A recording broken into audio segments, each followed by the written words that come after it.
ಲೋಕಸಭಾ ಚುನಾವಣೆಗೆ ಕೇವಲ 5 ದಿನಗಳು ಮಾತ್ರ ಬಾಕಿ.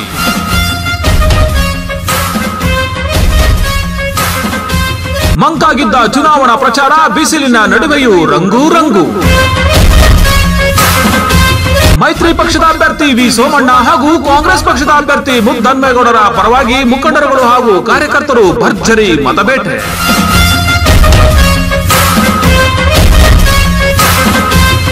ಲೋಕಸಭಾ ಚುನಾವಣೆ ತುಂಬಾ ಚೆನ್ನಾಗಿ ನಡೀತಾ ಇದೆ. ನಮ್ಮ ತಾಲೂಕಲ್ಲಿ ನಾನು ಓಡಾಡಿದ ಮಟ್ಟಿಗೆ, ನಾನು ನೋಡಿದ ಮಟ್ಟಿಗೆ ಹೆಣ್ಮಕ್ಳು ಬಹಳ ಖುಷಿಯಿಂದ, ಬಹಳ ಸಂಭ್ರಮದಿಂದ ಈ ಚುನಾವಣೆನ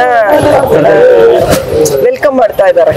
ಯಾಕೆ ಅಂದ್ರೆ 2,000 ಗೃಹಲಕ್ಷ್ಮಿಗೆ ಸರ್ಕಾರ ಕೊಡ್ತಾ ಇರೋದು, ಆಮೇಲೆ ಬಸ್ಗೆ ಅವರು ದುಡ್ಡು ಕೊಡದೆ ಫ್ರೀ ಇರೋವಂಥದ್ದು ಓಡಾಡ್ತಾ ಇರೋದು, ಇದೆಲ್ಲ ಅವ್ರಿಗೆ ಬಹಳ ಖುಷಿ. ಈಗ ಅವರು ಗೃಹ ಜ್ಯೋತಿ ಕೊಡ್ತಿದ್ದಾರೆ.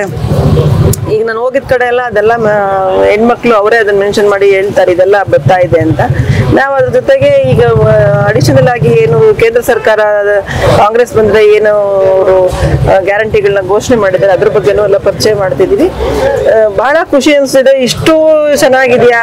ನಮ್ಮ ತಾಲೂಕಲ್ಲಂತೂ ಬಹಳ ಚೆನ್ನಾಗಿದೆ. ಅವ್ರಿಗೆ ನಮ್ಮ ತಾಲೂಕಿನಲ್ಲಿ ಅತ್ಯಧಿಕ ಮತ ನಾವು ಲೀಡ್ ಕೊಡ್ತೀವಿ. ನಾಗರಾಜ್ ಅವರು ಇರ್ಬೋದು, ನಾವಿರ್ಬೋದು, ಒಟ್ಟಿಗೆ ಎಲ್ಲ ಬೂತ್ನಲ್ಲೂ ಪ್ರವಾಸ ಮಾಡ್ತಾ ಇದ್ದೀವಿ. ಕಾರ್ಯಕರ್ತರು ಎಲ್ಲ ಆಲೋಚನೆಯಂತೆ ಒಂದಾಗಿ ಕೆಲಸ ಮಾಡ್ತಿರೋದ್ರಿಂದ ನಾವು ಈ ಸತಿ ನಾವು ಏನು ಟಾರ್ಗೆಟ್ ಇಟ್ಟಂಗೆ 1 ಲಕ್ಷ ಓಟು ನಾವು ಗುಬ್ಬಿ ತಾಲೂಕಲ್ಲಿ ಕೊಡ್ತೀವಿ ಅಂತಿದ್ದೀವಿ. ಜಾತ್ಯತೀತವಾಗಿ ಎಲ್ಲರೂ ನರೇಂದ್ರ ಮೋದಿ ಅವರು ಕೈ ಬಲಪಡಿಸೋಕ್ಕೆ ಎಲ್ಲರೂ ಕೈ ಜೋಡಿಸ್ತಾ ಇದ್ದಾರೆ. ಜಾತ್ಯತೀತವಾಗಿ ಈ ಸತಿ ಅತ್ಯಧಿಕ ಮತ ನಮ್ಮ ಟಾರ್ಗೆಟ್ ಕ್ರಾಸ್ ಆಗ್ತೀವಿ ನಮ್ಮ ಕಾರ್ಯಕರ್ತರು ಎಲ್ಲರ ಭರವಸೆ ಮೇಲೆ ನಮಗೆ ನಂಬಿಕೆ ಇದೆ. ಹಿಂದುಳಿದ ಸಮುದಾಯ, SC ST, ಅಲ್ಪಸಂಖ್ಯಾತರು ಎಲ್ಲ ಜನಾಂಗದವರು ಸರಿ ಕಾಂಗ್ರೆಸ್ಸನ್ನು ಬೆಂಬಲಿಸ್ತಾ ಇದ್ದಾರೆ. ಯಾಕೆ ಅಂತಂದರೆ ಈ ಮೋದಿಜಿ ಕೊಡುಗೆ ಇಲ್ಲೇನಿಲ್ಲ. ಯಾರು ಮೋದಿಜಿ 2 ಸರಿ ನೋಡಿ ಅವ್ರಿಗೆ ಸಾಕಾಗೈತೆ. ಯಾರು ಸಾಮಾನ್ಯ ಜನಕ್ಕೆ, ಕಡುಬಡವರಿಗೆ, ಈ ಏನು ಹಿಂದುಳಿದವರಿಗೆ ಏನು ಅನುಕೂಲ ಆಗ್ತಾ ಇಲ್ಲ. ಈಗ ನಮ್ಮ ಕಾಂಗ್ರೆಸ್ ಸರ್ಕಾರ ಸಿದ್ದರಾಮಯ್ಯ ಅವರು, DK ಶಿವಕುಮಾರ್ ಸಾಹೇಬ್ರವರು ಮತ್ತು ಅವ್ರ ಸಚಿವ ಸಂಪುಟ ಈಗ 5 ಯೋಜನೆ ಮಾಡಿ ಮಾತಿನಂತೆ ಎಲ್ಲ ಯೋಜನೆಗಳನ್ನು ಅದು ಹೆಣ್ಣು ಮಕ್ಕಳಿಗೆ ತಲುಪುವಂತೆ ಮಾಡಿದ್ರು. ಇವತ್ತು JDS ಪ್ರವಾಸ, BJP ಪ್ರವಾಸ ಅಂತ ಅಲ್ಲ, ಇಡೀ ರಾಜ್ಯದಲ್ಲಿ NDA ಈ JDS ಮತ್ತು BJP ಮೈತ್ರಿಯಾಗಿ ಇವತ್ತಿನ ನಾವು ಅಂಡನಹಳ್ಳಿ ಗ್ರಾಮದಲ್ಲಿ ಇವತ್ತು ನಾವು ಪ್ರವಾಸ ಕೈಗೊಂಡಿದ್ದೀವಿ. ಅನೇಕ ನಮ್ಮ JDS ಮತ್ತು BJP ಅನೇಕ ನಾಯಕರುಗಳು ನಾವೆಲ್ಲ ಜೊತೆ ಸೇರಿ ಪ್ರವಾಸ ಮಾಡ್ತಾ ಇದ್ವಿ. ತುಂಬ ಚೆನ್ನಾಗಿದೆ. ಕಳೆದ ಬಾರಿಗಿಂತ ಈ ಸಲ ಏನೋ BJP JDS ತಗೊಂಡಿದ್ವಲ್ಲ ಮತ ಇಬ್ರು, ಅದಕ್ಕಿಂತ ಜಾಸ್ತಿ ಮತಗಳು ಈ ಬಾರಿ ಖಂಡಿತ ಬರ್ತದೆ. ಇಡೀ ಜಿಲ್ಲೆನಲ್ಲಿ ಹವಾ ಎದ್ದಿದೆ. ಒಂದು ಪಕ್ಷ ಇವತ್ತು ದೇಶದಲ್ಲಿ ಯಾವ ಪರಿಸ್ಥಿತಿಯಲ್ಲಿ ತಮ್ಮದು ಇವತ್ತು 72,000 ಕೋಟಿ ಸಾಲ ಮನ್ನಾ ಮಾಡಿದಂಥ ಮನಮೋಹನ್ ಸಿಂಗ್ ಅವರು UPA ಗೌರ್ಮೆಂಟು ಅವತ್ತು ರೈತರ ಪರವಾಗಿ ಇವತ್ತು ರೈತರ ಪರವಾಗಿ ಏನಾದ್ರು ನಿಲ್ಲಬೇಕು ಅಂದರೆ ಅದು ಕಾಂಗ್ರೆಸ್ ಪಕ್ಷ ಮಾತ್ರ.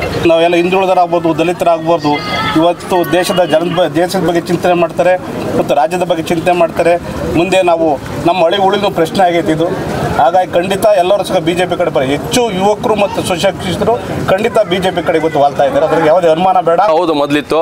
ಈಗ JDSನವರು ಹೋಗಿ BJP ಜೊತೆಯಲ್ಲಿ ಮಿಂಗಲ್ ಆಗಿರೋದ್ರಿಂದ ಯಾವುದೇ ಕಾರಣಕ್ಕೆ ಅವ್ರ ಜೊತೆಯಲ್ಲಿ ಹೋಗಿಲ್ಲ. ಈವನ್ ನಮ್ಮ ಇನ್ಕ್ಲೂಡಿಂಗ್ ನಮ್ಮ CM ಇಬ್ರಾಹಿಂ ಇದ್ರಲ್ಲ, ಅವರು ಪಕ್ಷಕ್ಕೆ ಸಪೋರ್ಟ್ ಮಾಡ್ತಾ ಇಲ್ಲ. ಯಾಕಂದ್ರೆ ಅವ್ರು ಯಾರು ಕೇಳದೆ ನಮ್ಮ ಕುಮಾರಸ್ವಾಮಿ ಅವರು ಹೋಗಿದ್ದೇನೆ ಪಕ್ಷಕ್ಕೆ ಸೇರ್ಪಡೆ ಆಗಿದ್ದಾರೆ.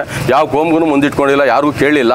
ಎಲ್ಲ ಲೀಡ್ಗೂ ಮರೆತುಬಿಟ್ಟು ಹೋಗ್ಬಿಟ್ಟು ಸ್ವಂತ ತಾವೇ ತಮ್ಮ ವಂಶಕ್ಕೋಸ್ಕರ, ತಮ್ಮ ಕುಟುಂಬಕ್ಕೋಸ್ಕರ BJP ಜೊತೆಯಲ್ಲಿ ಮಿಂಗಲ್ ಆಗಿದ್ದಾರೆ. ಅದಕ್ಕೋಸ್ಕರ ಈ ಸರಿ ಮುಸ್ಲಿಂ ಸಮುದಾಯ ಯಾವುದೇ ಕಾರಣಕ್ಕೂ ದಳ ಜೊತೆಯಲ್ಲಿ ಇಲ್ಲ.